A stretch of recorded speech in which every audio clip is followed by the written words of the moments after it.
अस्सलाम वालेकुम दोस्तों, आप सब दोस्तों के अच्छा एग्रीकल्चर यूट्यूब चैनल पर खुश आमदीद है।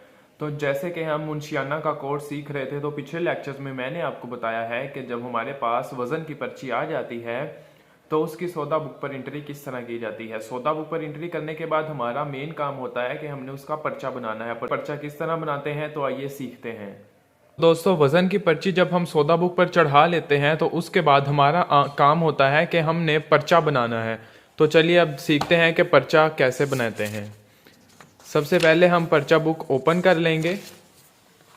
तो आप देख सकते हैं कुछ इस तरह का है। ये साइड और ये साइड बिल्कुल सेम है और दरमियान में ये डॉटेड लाइन है, ताकि जब हम किसी दुकान पर पर्चा बुक लेकर जाएं तो वो एक हिस्सा काट कर अपने पास रख लें और दूसरे पर साइन करके दे दें। जैसे कि ये आप देख सकते हैं कि ये मैं अभी पर्चा करवा कर आया हूँ। ये देखें, इस तरह वो एक हिस्सा काट लेते हैं और दूसरा हिस्सा हमारे पास सबूत होता है। तो चलिए देखते हैं कि किस तरह बनाते हैं। सबसे पहले हम यहाँ पर तारीख लिख लेंगे। जैसे कि आज तारीख है 20/11/2022, ठीक है। इसी तरह दूसरी साइड पे भी 20/11/2022। यहाँ नाम खरीदार पर हम यहाँ पर वो नाम लिखेंगे जो सौदा बुक पर हमने खरीद कुनुंदा में लिखा था। जैसे कि हमारा पहला पर्चा है गुलजार मदीना को, तो यहाँ खरीदार की जगह हम गुलजार मदीना लिखेंगे। गुलजार मदीना कमीशन शॉप, ठीक है। यहाँ पर खरीदार का नाम आ गया। तो यहाँ पर होता है कि जिन्स का क्या नाम है। तो देखिए, हमने उनको नरमा या कपास बेची थी, तो यहाँ पर जिन्स की जगह हम यहाँ पर कपास लिखेंगे, ठीक है। यहाँ पर पूछ रहा है तादाद क्या है, तो हम यहाँ पर अपनी तादाद लिखेंगे जो कि 298 वाग पूरे पूरे थे, यानी इसके ऊपर कोई किलो नहीं था। तो यहाँ पर लिखेंगे 298 वाग। अगर हमारे पास 298 वाग से ऊपर वजन होता, जैसे कि अगर हमारे पास 298 वाग से ऊपर वजन होता, जैसे कि यहाँ 13 वाग से ऊपर 18 किलोग्राम है, तो यहाँ पर हम लिखते 13 वाग और 18 किलोग्राम, ठीक है।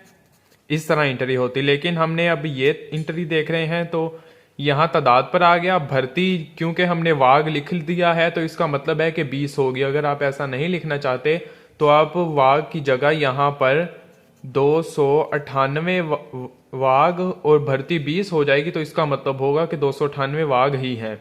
लेकिन हम इस तरह लिख देते हैं 298 वाग। आगे खोट, यहाँ पर हम कुछ नहीं लिखेंगे। साफी वजन, साफी वजन से मुराद होता है जितने किलोग्राम है। जब हम 298 वाग को किलोग्राम में तब्दील करेंगे तो वो 5960 किलोग्राम बन जाएंगे। तो यहाँ साफी वजन का मतलब होता है असल वजन। तो यहाँ पर हम लिख देंगे 5960 किलोग्राम, ठीक है। यहाँ पर नरख, नरख का मतलब होता है कि रेट या कीमत जिस पर हमने कोई जिन्स सेल की है। तो हमने चूंकि ये कपास का रेट 6400 था, तो यहाँ पर 6400 लिख लेंगे।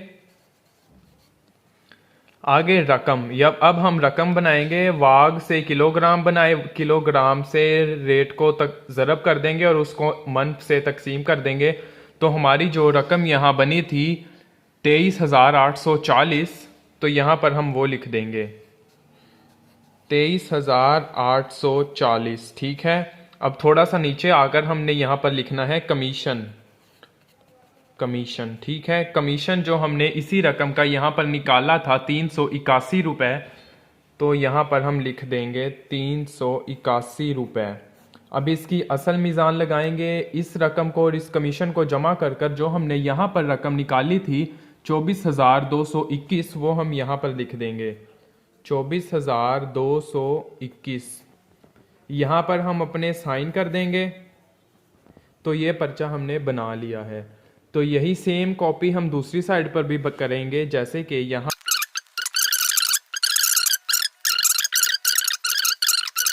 तो मुंशी होगा वो इस तरह पर्चे को करेगा और ये वाला हिस्सा काट कर अपने पास रख लेगा और यहाँ पर हमें टिक कर कर अपने साइन कर कर दे देगा कि पर्चे की रकम बिल्कुल दुरुस्त है। तो ये था पर्चा बुक किस तरह बनाई जाती है। एक पर्चा बुक की एंट्री हम और कर लेते हैं ताकि आपको बेहतर तौर पर समझ आ सके। तो चलिए एक और पर्चा बना लेते हैं। तो दूसरा माल हमने सेल किया था हाजी मोहम्मद सलीम का, जो कि तहरीम नाम के बंदे को सेल किया था। तो यहाँ पर हम नाम खरीदार में तहरीम लिख देंगे, तहरीम। उसके बाद डेट लिखेंगे जो कि आज 20/11/2022। यहाँ पर वो तारीख लिखनी है जिस तारीख को माल सेल हुआ था, ना कि उस तारीख को जब आप पर्चा बना रहे हैं। आमतौर पर यह होता है कि एक दिन हम माल सेल करते हैं और अगले दिन अपनी किताबों का काम करते हैं, लेकिन हमने तारीख वही लिखनी है जिस दिन हमने माल सेल किया था। तो जिनस चूंकि ये भी नरमा था, अगर इसकी जगह गंदम या तिल होते तो वो आ जाना था, लेकिन हमने चूंकि कपास सेल की है, कपास, और इसकी तादाद थी 13 वाग और 18 किलोग्राम। आप देख सकते हैं 13 के बाद छोटी सी लाइन लगाकर ऊपर किलोग्राम लिखने हैं। अब इनका जब हमने किलोग्राम में बदला तो 278 किलोग्राम आ जाएगा।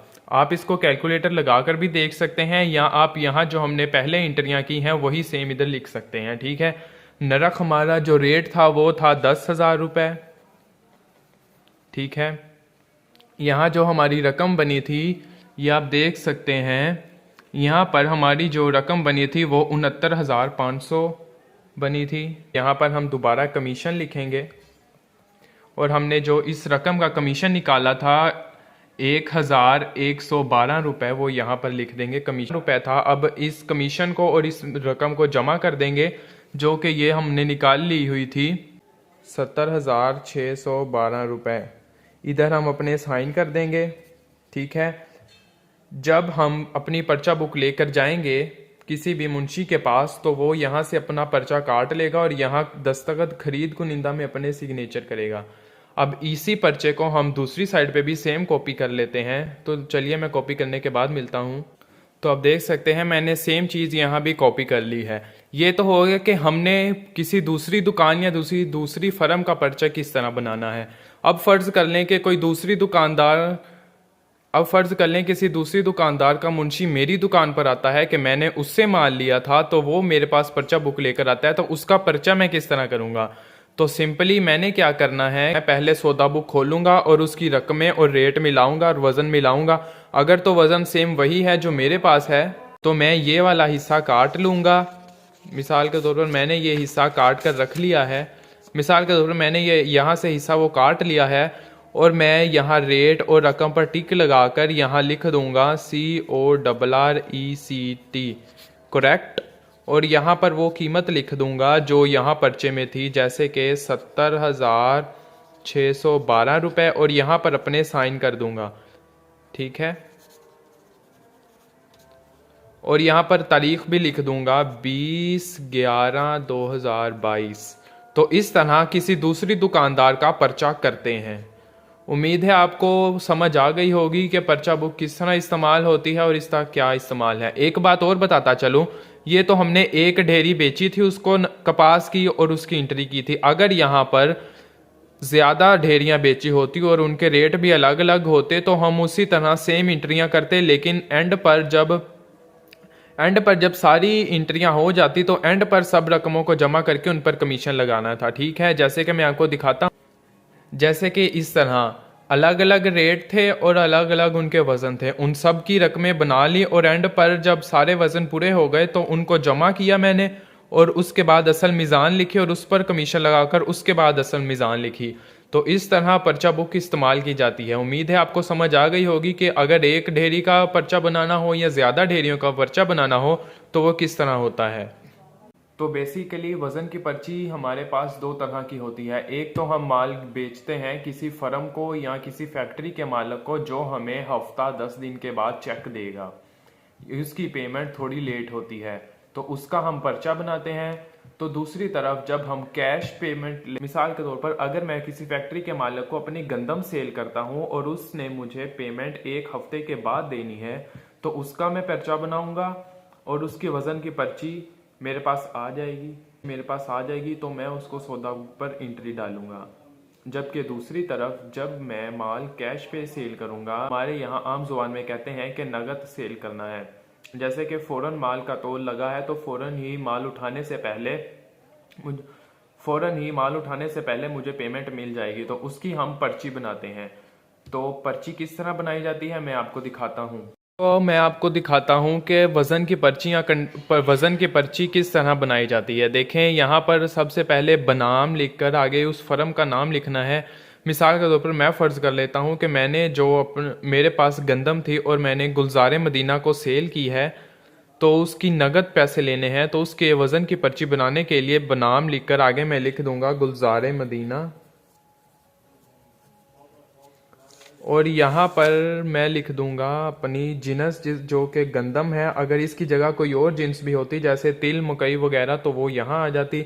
उसके बाद थैले, क्योंकि वज़न हमारे थैलों में किया जाता है, तो हम देखेंगे कि हमारी जो जिनस है वो थैलों में डालकर उसके कितने नग बने हैं। मिसाल के तौर पर मैं कहता हूँ कि वो 14 थैले।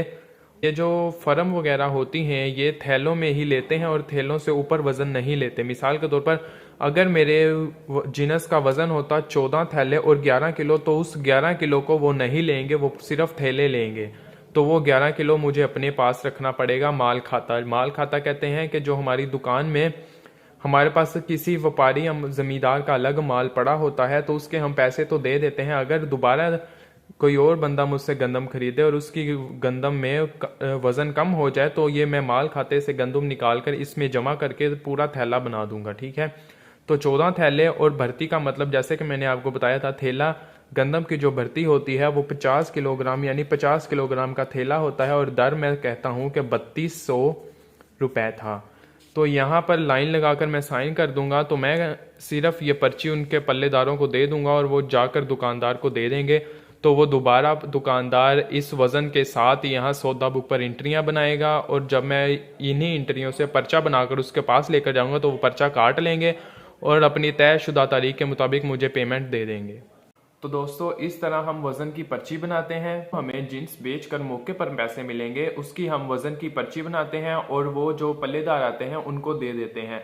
वो जाकर अपने मुंशी को देते हैं तो वो उसका हिसाब लगाता है। जब हम यहाँ से पर्चा बनाकर लेकर जाएंगे तो वो पर्चे के साथ हमें पैसे देगा। जबकि दूसरी तरफ मैंने आपको दिखाया है कि अगर कोई पार्टी हमें हफ्ता 10 दिन बाद पेमेंट करेगी तो सेम उसी तरह पर्चा लेकर जाएंगे उनके पास, उनका मुंशी पर्चा काट लेगा और 10-15 दिन के बाद जब उन्होंने हमें पेमेंट देनी होगी वो हमें कॉल करेंगे और हमें चेक पकड़ा देंगे।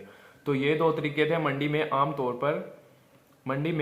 पर लेन देन के, ये दो तरीके आम हैं। उम्मीद है आपको आज की वीडियो अच्छी लगी होगी। अगर आपको मजीद कोई इसमें परेशानी है या आपको किसी बात की समझ नहीं लगी तो आप कमेंट बॉक्स में मुझसे पूछ सकते हैं।